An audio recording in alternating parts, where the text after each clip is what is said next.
नमस्कार मंडळी, स्वागत आहे तुमचं स्वामी भक्ती या चॅनलवर. तुम्ही जर या चॅनलवर नवीन असाल तर चॅनलला सबस्क्राईब करा. आजच्या व्हिडिओमध्ये आपण बघणार आहोत की अक्षय तृतीयेचे काय विशेष महत्त्व आहे आणि या दिवशी पितृतर्पण विधी कसा आणि का केला जातो. चला तर मग या व्हिडिओला सुरुवात करू. अक्षय तृतीया ही वैशाख शुद्ध तृतीयेला साजरी केली जाणारी 3.5 मुहूर्तांपैकी अत्यंत शुभ तिथी मानली जाते. या दिवशी केलेले दान, पूजा आणि शुभ कार्याच्या फळाची कधीही क्षय होत नाही, म्हणजे ते कधीही संपत नाही. अक्षय तृतीयेला पितृतर्पण करणे अत्यंत शुभ मानले जाते, ज्यामुळे पूर्वजांना अक्षय तृप्ती मिळते.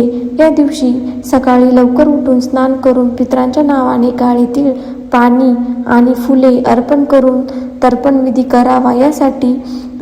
यासाठी जवस, तीळ यांचा वापर करावा. पिंपळाच्या झाडाला पाणी अर्पण करावे आणि गरिबांना दानधर्म करणे या दिवसाचे खास वैशिष्ट्य आहे. हे कसे करावे तर अक्षय तृतीयेला पितृतर्पण विधी कसा करावा तर सकाळी लवकर उठून स्नान करावे, स्वच्छ कपडे परिधान करावे.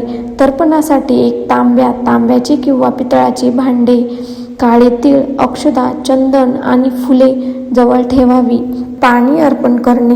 पितृतीर्थ अंगठा आणि तर्जनीच्या मधील भागाने पितृतीर्थ अर्पण करावे. हे करताना कोणता मंत्र म्हणावा तर पितरांचे नाव घेऊन ओम नमो भगवते वासुदेवाय म्हणत काळे तीळ आणि पाण्याने 3दा तर्पण करावे. पिंपळाच्या झाडाची पूजा. या दिवशी पिंपळाच्या झाडाची पूजा करून त्याला पाणी अर्पण करणे पितृदोषापासून मुक्ती देणारे मानले जाते. या दिवशी कोणते दान धर्म करावे तर तर्पणानंतर गरजूंना किंवा ब्राह्मणांना अन्न, पाणी, शीतपेय, फळे, चप्पल किंवा वस्त्र दान करावे. यासाठी कोणता वेळ म्हणजे कोणता शुभ मुहूर्त आहे तर अक्षय तृतीयेच्या दिवशी सकाळी 10:49 ते 12:20 या किंवा आपल्या भागातील स्थानिक मुहूर्तानुसार हा काळ पूजेसाठी विशेष फलदायी आहे. महत्त्व.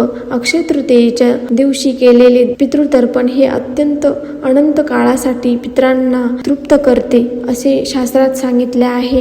हे पूर्वजांच्या आत्म्याच्या शांतीसाठी आणि पितृदोष दूर करण्यासाठी केले जाते.